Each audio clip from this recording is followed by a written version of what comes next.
Well, Donna and I are here driving around Falmouth tonight and looking at all of the beautiful homes that are decorated for Christmas. And throughout the community, and you can see one behind me, there's several homes that are decorated really beautifully. But only one of these houses can call itself the Falmouth Christmas house. So we came out to take a look. It's the house on Christmas Street.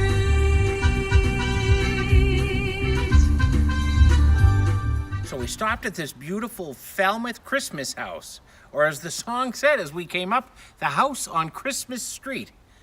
So let's see if we can rouse the owner and find out what's behind this beautiful, amazing display.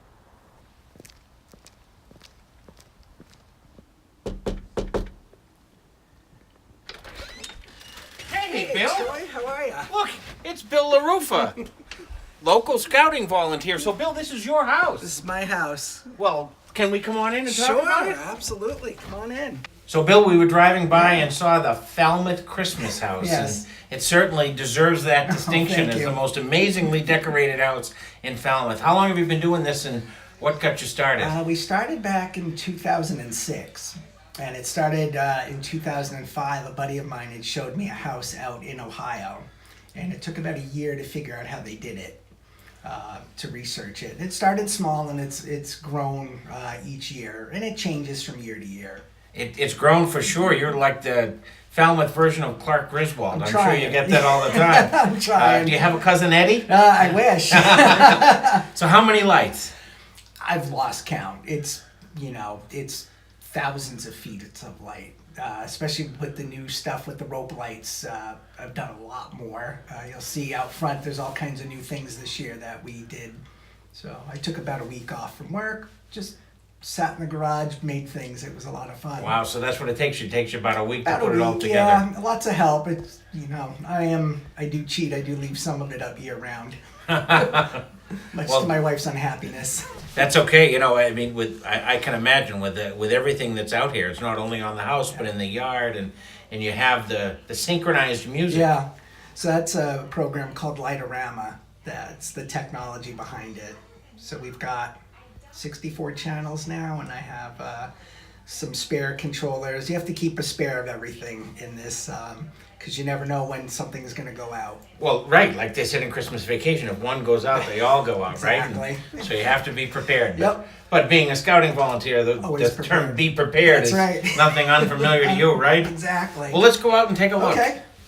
So now we're outside Bill's home here in beautiful East Falmouth, and so there's thousands, tens of thousands of lights here. And one of the things that happens here at the Falmouth Christmas home is that every year there's something new. So tell us, what's new this year, Bill? So this year we built the stocking, the big 10-foot snowman, the tree, and the present. They were leftover lights that I had from a few years ago when I was doing a lot of more rope lights around the house. We wound up changing those out. My wife didn't like them as much. We went back to the regular lights, and I thought, I've watched some people on YouTube make some of the designs, and I thought I could do that. And so these were all made in the garage with PVC pipe, heating it up, melting it, bending it, and just with an idea in the head.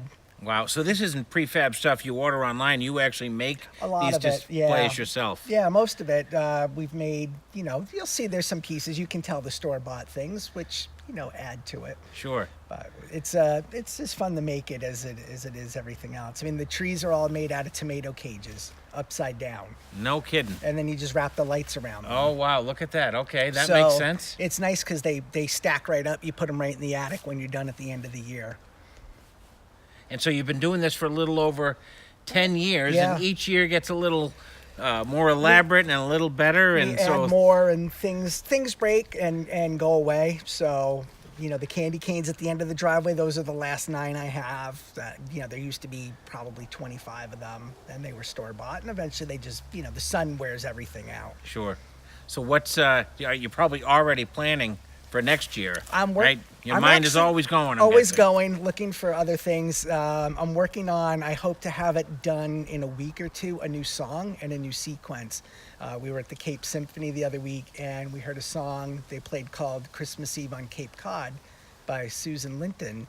and it's just a really beautiful song. And I was sitting there going, oh, I think I could do the sequence to this and make something new out of it. That's just phenomenal. So it'll add to the number of songs that we have. We're somewhere over 12 or 13 sequences. Wow. Well, when we drove up, the song was "The House on Christmas Yep, Street," and there could be no more fitting song as we rolled up I like than that that one, song. because your house is the house on Christmas Street. It's fun. I love watching the people come by and enjoying it with their family. When I was setting up the week before Thanksgiving, the neighborhood kids were out, and they were, when are you lighting it? Thanksgiving night. All right, we'll be here. What time? So it's fun. It's a family tradition for people in town, and that's why we do it. It's something fun. It gets you outside. And you bring joy to hundreds of families throughout the community. I hope so. That's great.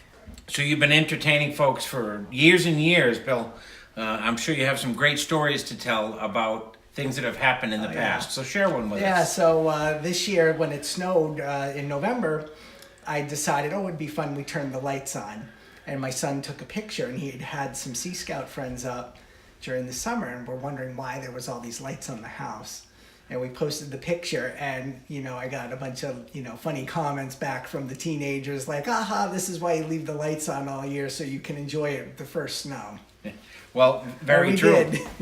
So in this display behind us, I know you told us before this started as displays throughout the house, but a couple of years ago you consolidated it, and it's a sort of a secondary Christmas tree. Yeah, that was a really neat thing my wife had found on Facebook. Somebody had made this tree, and we came home from Thanksgiving one year and decided that that's how we were going to do our village. We made it in about a day and put it together, and it made for a nice way to put it up. It has become kind of our main Christmas tree. And it's just a neat way. Every year we put the buildings somewhere different in it, the people somewhere different. So it takes on a little life of its own. It's wonderful. Well, they say that there is no greater effort than to bring joy to others. And Bill LaRufa and his family do that, spending hundreds of hours throughout the year to decorate the Falmouth Christmas house to bring joy to other people. And jokingly, Bill and his family say that he's got the disease. Well, I'll tell you what, if what he does here with the Falmouth Christmas house is a disease, then I hope it's contagious, and I hope everyone in Falmouth gets it. So Merry Christmas to you, Bill. Troy. Thanks for all you do. Anytime.